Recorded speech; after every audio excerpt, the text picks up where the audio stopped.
Last week, my audience voted for the tutorial that they wanted on my Facebook page, and Iron Man was the most popular choice. Since this tutorial was directly chosen by my viewers, I wanted to make it extra special.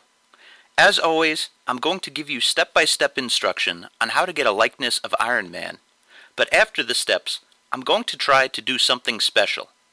I'm going to teach you how to incorporate charcoal and fixative into a drawing so that you can layer it like a painting. This video will be a little longer than usual, but it will be packed with great information. Grab your pencils and some drawing paper. Let's begin. Step 1. Make 4 lines that leave 3 even spaces in between the lines. The space between lines 1 and 2 will be the forehead. The space between lines 2 and 3 is the distance of the nose, and the space between lines 3 and 4 is from the bottom of the nose to the chin. Step 2. Make the outlines for the eye sockets and the bottom of the nose. Notice where they fall on the lines. Step 3. Add the beard.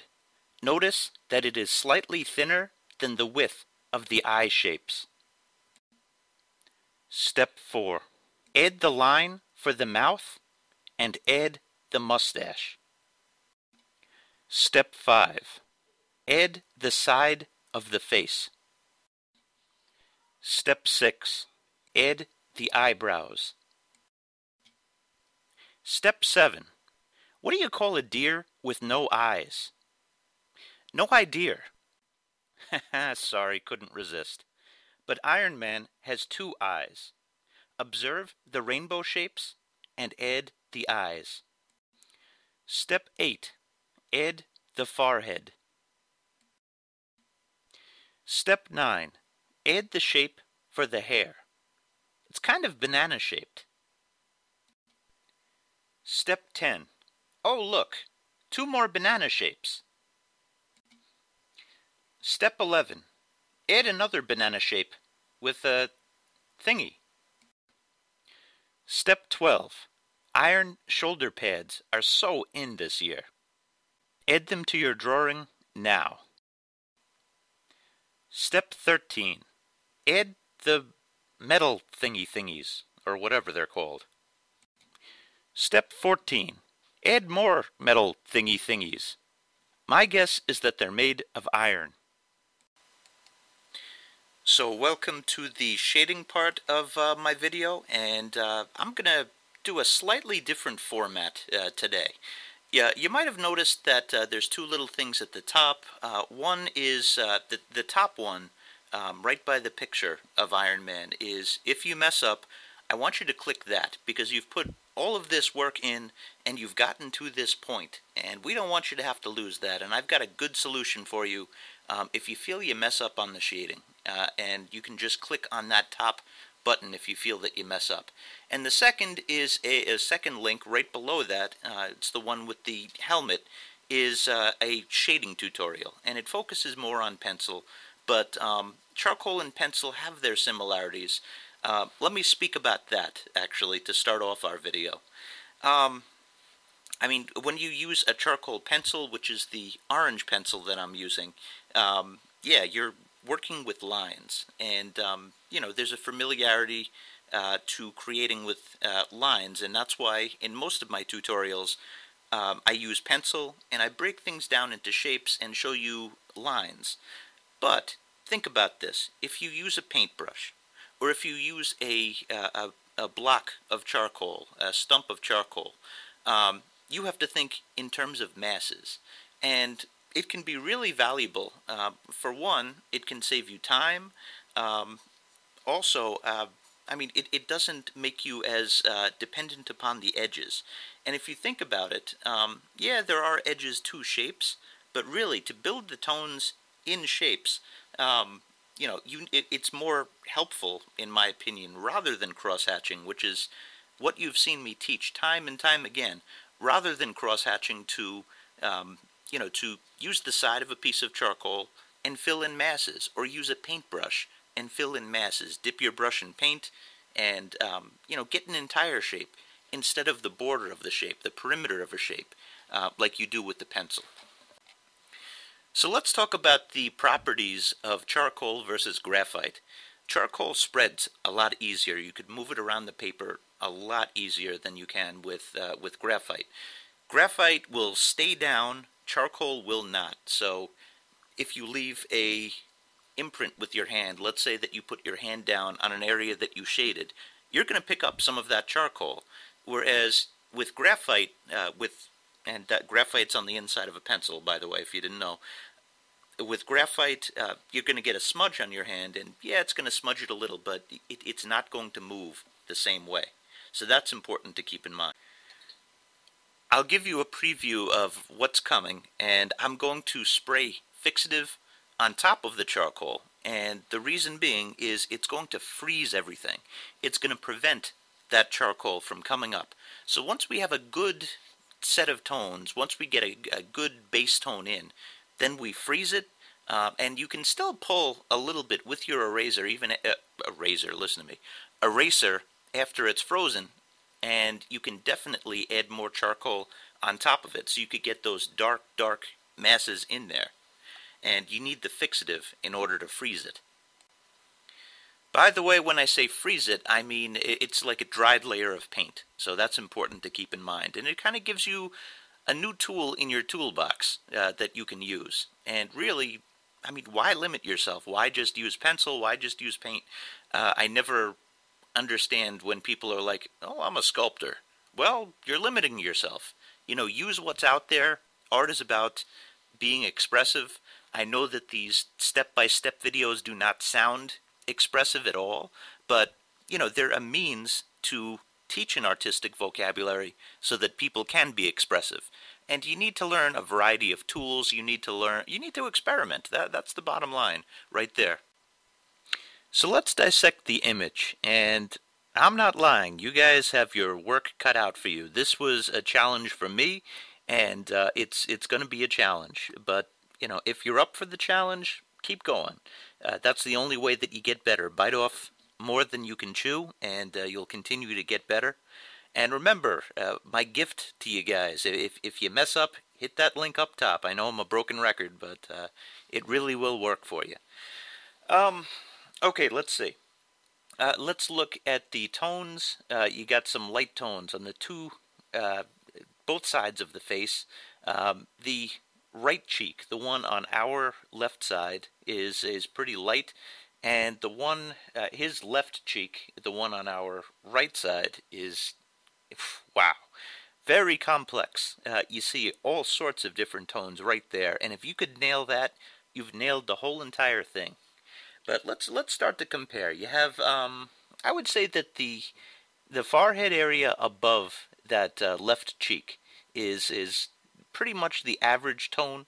So we could keep that in the back of our mind and say, all right, all of the tones in that area, if you put them all together, they would mix to be about where the forehead is. And you see darker tones, you see lighter tones, than what's on the forehead, but that's something that always helps me, just so that if I find that neutral area, to compare to a really complex area. That's something that helps me. The hairline is somewhat sharp, but the rule with hairlines, it's going to be soft, so we want to make sure to keep that area soft. You've probably seen me use a paintbrush numerous times with the pencil. You're going to see me use a paintbrush with this too, but with different effects. And the same thing with the blending stump. It's going to have a different effect because it's going to be so easy to move. Right there, I'm putting in my first indications of highlights, and we can do that with the eraser. But I'm going to teach you a cool trick later with the fixative and the charcoal. That's going to be what we're kind of like going at, what I'm aiming at teaching you from this video. How you could build up those super dark tones that you saw from the intro.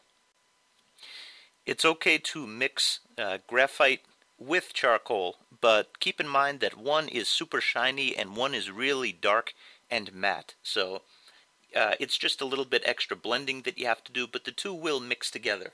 And you'll find if you do the graphite over the charcoal, it will help you keep the charcoal down. So it's almost like you're doing what the fixative is intended to do, by keeping it down. I'm not done with the face, but, just for the sake of moving around and, like really developing the image at the same pace everywhere, I'm moving on to the body.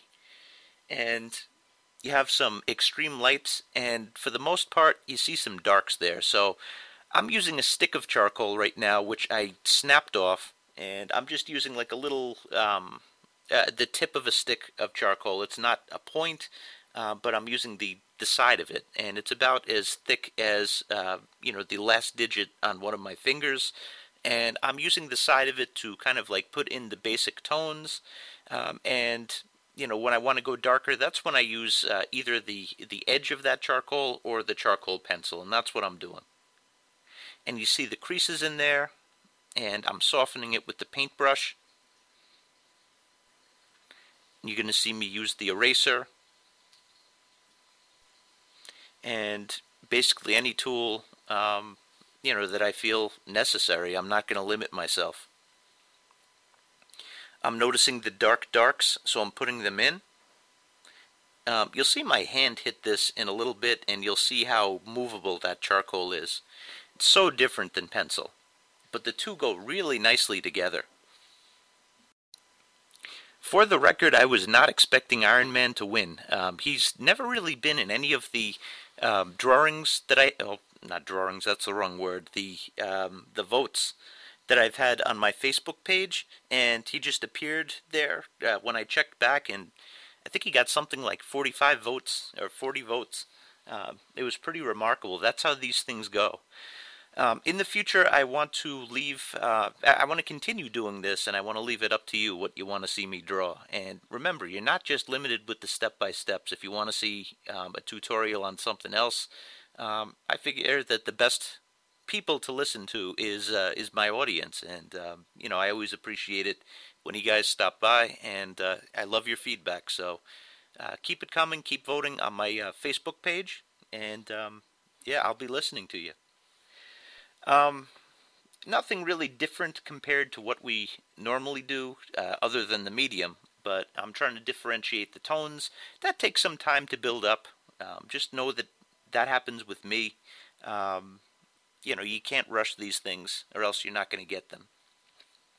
Also, I want to stress, don't put too much pressure on yourself to make every little detail look exactly the same, because, what's the point? Really, I mean, the photograph exists already. It's your interpretation of it that really is valuable. I think I left that as a comment for somebody today. But, right, just have fun with it.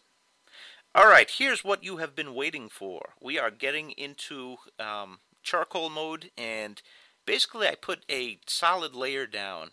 I have enough details there, and now I'm thinking of this almost like glazing in painting.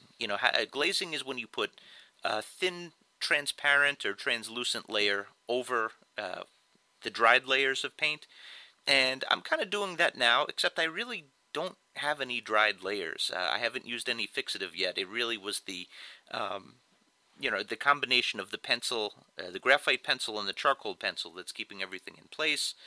But pretty soon you're going to see me use fixative, so that'll be the first time in any of my videos that I've used something like this.